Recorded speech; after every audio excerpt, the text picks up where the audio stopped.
Favors were called in. I want you to find out by who. I want the names. I'm sorry, I didn't realize you were otherwise engaged. I can wait till you have a free moment. Okay, you know what? Just take care of it. I'm going to call you back.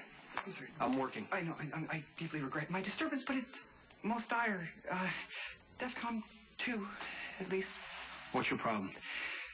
Okay, although I know of your aversion to all things social, I beseech you, please attend the upcoming festivities at Windermere. I already told you I'm not going. Yeah, I know, but do you realize that if you don't rethink your arbitrary stance, your grasshopper will have no date to the ball?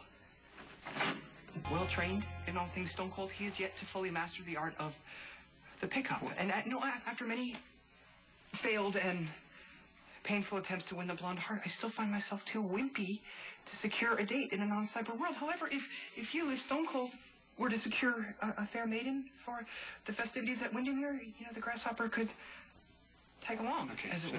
Just listen. Look, you would be under no obligation to dance or even socialize with said theoretical damsel. You would just have to secure her presence, and I would do the rest. There's a lot going on right now. I don't have time to go to some party. Come on, Spinelli. Stone Cold, please. I humbly beg you, assist me in this my hour of need.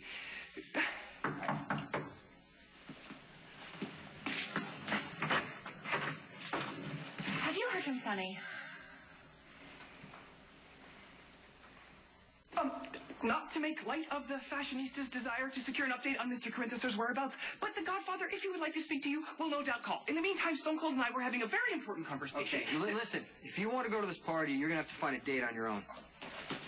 Stone Cold, please, come on. I have zero social skills.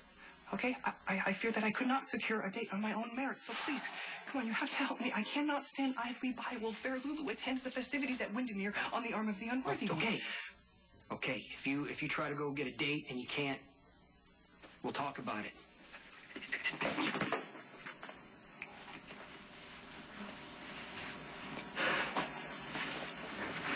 I will be off seeking my rejection, which will guarantee your attendance at the ball. Fashionista.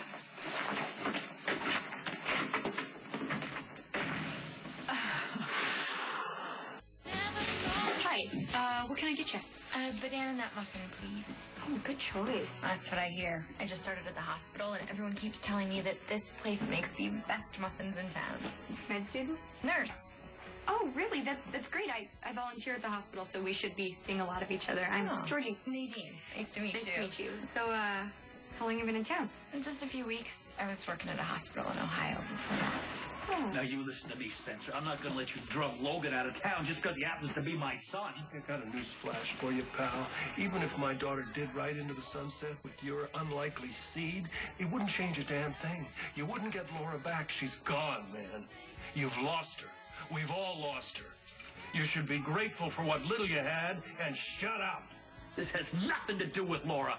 You're just... Don't let them scare you away. It's a few decades old. It's sort of a legend in this town. Well, if the muffin is half as good as the floor show, I will be back tomorrow. Sounds great. Bye.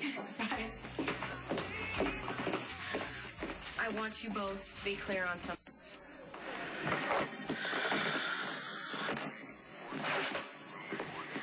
Where's Mrs. Barnes' blood panel? Dr. Marucci ordered it an hour ago.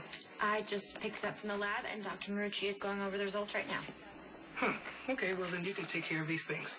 The head trauma in 1045 is still waiting for a psych consult, and Mr. Sharp's vitals need to be updated. Actually, I checked in on Mr. Sharp on my way back from the lab. His BP is 110/62. Huh. You know, you have the makings to be a really excellent nurse. You're efficient, you have a good bedside manner, and you're pleasant to be around. But then again, so was your sister. Jolene and I are very different people. And I know it's going to take me some time to prove that, but I will. You'll see. Greetings. Mr. Jackal, what can I do for you? You will no doubt immediately refuse the Jackal's invitation, which of course would be your prerogative, and I fully expect it. But, the grasshopper made a promise to his master that he would at least make an effort, so therefore I was wondering, since the seemingly sweet one is new in town and may not have been asked to the festivities at Windermere as of yet, Dr. Lee. would you care to accompany me? Dr. Kelly Lee. Are you asking me out on a date?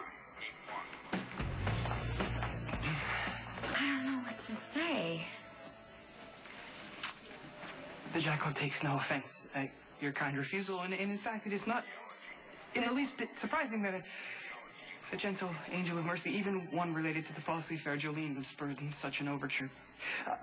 Perhaps you'll reconsider when you learn that the Jackal is a close and loyal friend of Stone Cold's, not to mention a member of... I've never been to a formal event before. I mean, besides junior and senior prom, but I have a feeling this is a whole different thing. Is the seemingly sweet one considering the Jackal's offer? Going to a real ball at that castle in the middle of the lake sounds amazing. It does? Yes, it does. Thank you very much for asking, Mr. Jackal. I would love to be your date for the ball.